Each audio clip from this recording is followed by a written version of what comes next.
this is my old unboxing slash product review of Brute Funner and Bristol Vellum Board.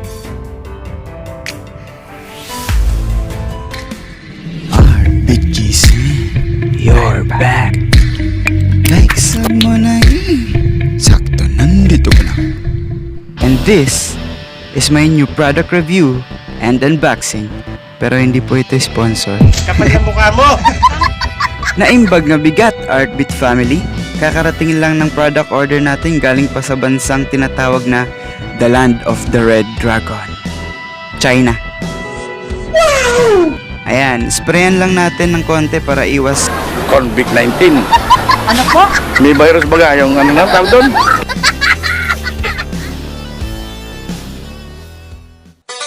Oh, you touch my tra-la-la. Nice. Ito yung viral na art materials na ginagamit ng mga artist tulad nila Marcelo Barenghi, Artology, Jazza, Airbrush Ninja, etc. Makikita natin Artbeat fam na maganda at maayos ang packaging pero nasa labas itong adapter ng charger. Hindi ko alam kung bakit. Babala, mag-ingat sa paggamit ng gunting lalo na kapag ikaw ay bata pa lamang. Mas mabuting humingi ng tulong sa mga nakakatanda.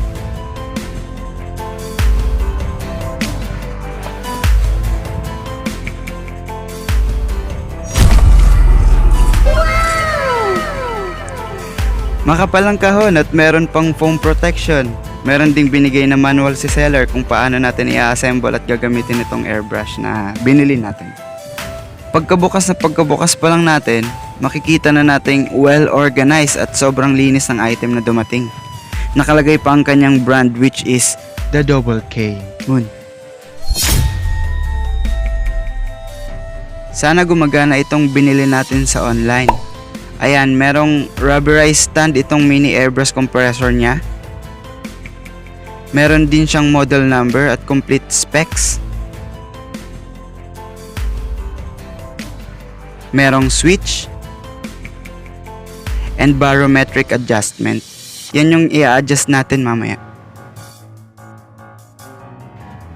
Meron pang kasamang air filter. Maganda to para hindi nagtutubig ang pintura natin. And meron din siyang baby dropper na gagamitin natin pangkuha ng pintura.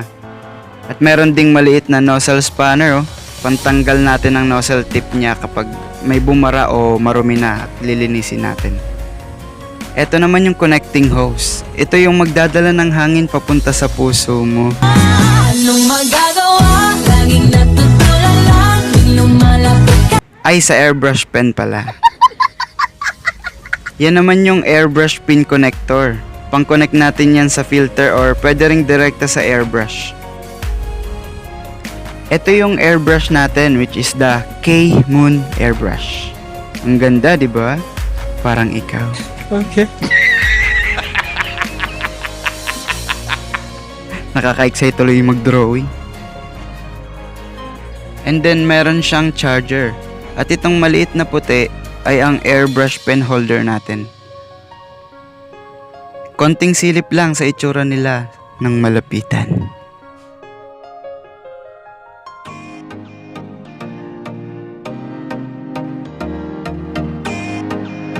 Yan yung kumpletong set na makukuha nyo po Artbeat family kapag bumili or balak ninyong gumamit ng airbrush.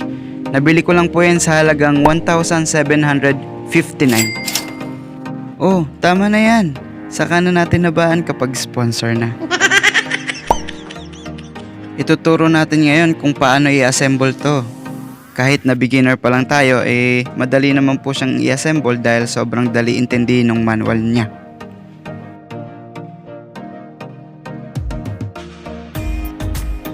So first step to assemble ay ilalagay lang natin itong connecting hose niya dito sa maliit na air outlet nitong mini compressor natin. Pagkapasok natin ng hose, just make sure na walang leakage ng hangin at dapat mahigpit dahil kung hindi siya makakaproduce ng pressure to make our airbrush work.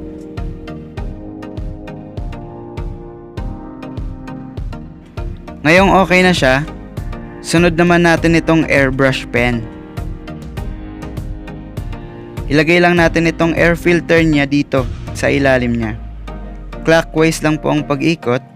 Ganyan lang po kadali pero wag po masyadong hihigpitan para hindi po natin ma-lost thread.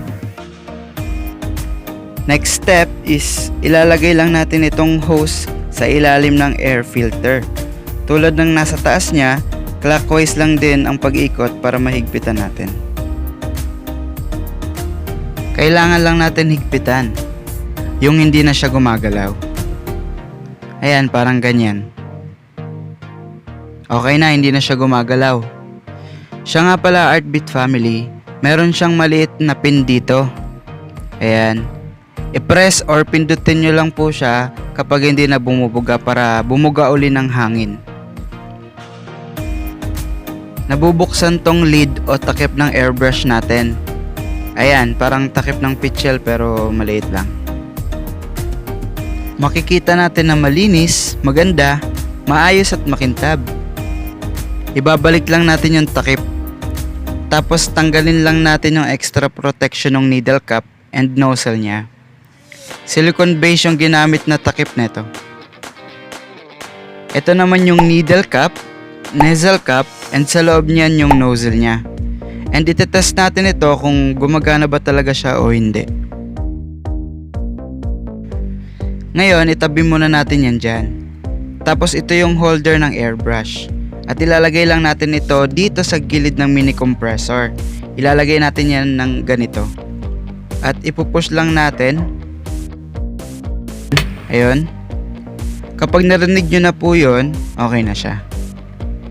Diyan natin ilalagay yung airbrush habang di pa nagagamit or kapag ipapahinga natin yung compressor kasi kapag isang oras na natin nagamit yung mini compressor, kailangan po natin ipahinga ng almost 10 to 15 minutes bago po ulit natin gamitin para mahaba po yung buhay ng compressor natin. Tapos ito naman yung charger niya. Ito yung isasaksak natin mamaya. Ikakabit muna natin itong power adapter niya para mag-fit o kumasya sa outlet natin. Ngayon, ipapasok na natin itong pin ng charger dito sa left side ng compressor natin. Okay na lahat. Ngayon, isasaksak na natin sa outlet yung charger niya para malaman kung gumagana ba talaga. Sana gumana. After natin maisaksak yung charger, maglalagay lang tayo ng konting pintura dito sa ating airbrush pen dito sa color cap niya. Ito pong ilalagay kong pintura ay nabili ko lang din sa online sa halagang 205 pesos ang isang kulay. Pero maganda siya guys dahil ready mix na siya at di na natin kailangan maglagay ng reducer. Ito, maglalagay lang tayo ng konti. Yan. Meron din pala siyang libreng dropper. Kung ang gamit nyo po ay latex or acrylic paint na nakalagay lamang po sa lata o maliit na botilya, pwede nyo po itong gamitin para di po kayo mahirapang magsalin ng pintura. Ito po kasing nabili kong pintura online ay pointed na ang tip tulad ng dropper kaya hindi na po ako mahihirapan maglagay ng pintura sa color cap. After nating malagyan ng pintura, tatakpan lang natin. Tapos try natin ngayon kung gagana siya.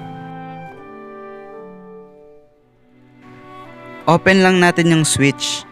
Meron siyang adjustan dito. Diyan natin tatansyahin yung lakas at hina ng pressure nitong compressor. Luckily guys, gumagana naman siya.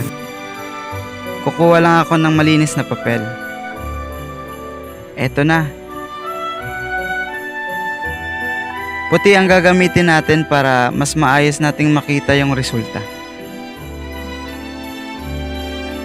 Ngayon, itetesting na natin siya. Ready na ba kayo guys? Yes! Yes! Yes! Yes! Yes!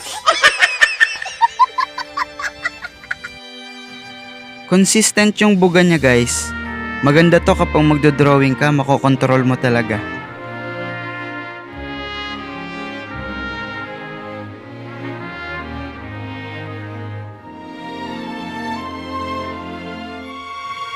Tapos kung gusto mong mas dark yung buga niya, adjust lang natin dito papunta sa kanan. You can make shadows, thicker lines, finer lines, lines na kasing nipis ng pen, Sarap laruin guys at gamitin nito. Napakapangit ng ugali mo. Kapag naman mas gusto mong finer at manipis yung line, ilapit mo lang yung nozzle tip doon sa papel. Vice versa lang, ilalayo mo lang siya sa papel kung gusto mong makapal or malabo yung shade ng airbrush.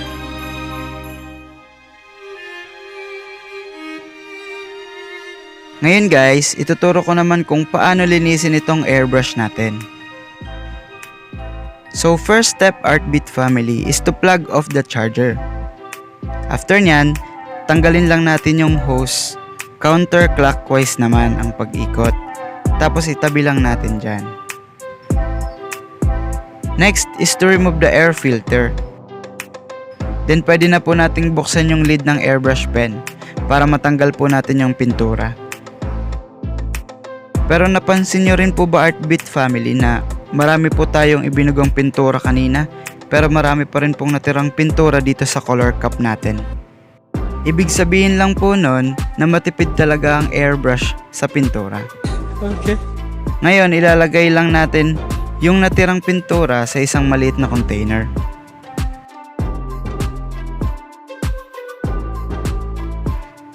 Nailipat ko na po yung mga natirang pintura dito sa color cup. Ngayon, paano nga ba talaga linisin ang airbrush? First step is tatanggalin lang natin itong tip niya, yung needle cap and nozzle cap. Counterclockwise sila parehas. Itabi lang po natin para hindi mawala. Iti-twist lang natin itong nasa likod niya, counterclockwise din. Tapos luwagan po natin itong nasa likod niyang screw, pero wag nating tatanggalin kapag naluwagan na natin. Bunutin lang po natin itong needle niya. Yan. Needle po ang tawag dito. Pagkatapos niyan, maglalagay lang po tayo ng konting alcohol dito sa loob ng color cup. Tapos pupunasan lang po natin yan ng tissue, pero kung may available po kayong bulak, mas maganda. Dahil may higop po niya lahat ng extra paint, even yung alcohol or Isi ka nga, bulol ka naman. sa color cup po natin. Tapos itong needle niya, lilinisin lang natin ng maigi at ibabalik lang natin siya dito sa loob. And then pupunasan natin yung nozzle tip niya. Ngayon, kailangan lang nating higpitan yung screw dito sa likod kasi hindi gagana or hindi bubuga ng pintura yung airbrush natin kung hindi mahigpit ang kanyang adjusting screw. Tapos ibalik na agad natin yung standard handle niya sa likod in a clockwise rotation. Parang ballpen lang yung feeling kapag hinahawakan mo siya. Then ibabalik lang po natin yung air filter and yung hose. Dahil wala po tayong maayos na panglinis, pero ang maganda po niyan, may another way pa po para linisin po itong airbrush natin. So ganito lang ang gagawin natin guys. Lalagyan lang po natin ulit ng alcohol itong color cup natin. Kapag natanggal na ng alcohol yung mga excess na pintura, ililipat lang po natin ito sa iba pang container, then we're almost done.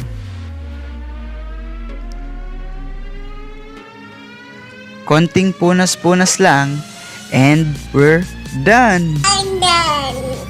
Ibabalik lang natin itong needle cap, nozzle cap, and tatakpan lang natin ng lid yung color cup niya.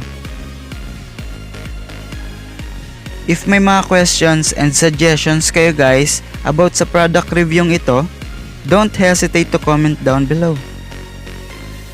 Lahat ng kulang sa video ito, pati ang magiging update sa item na ito, ay gagawan din natin ng video guys. Para yung mga mali kong nagawa ay hindi nyo na magagawa. At para magtagal din ang buhay ng airbrush nyo if ever na balak nyong gumamit o bumili nito. Hanggang dito muna Artbeat family. Thank you so much for watching.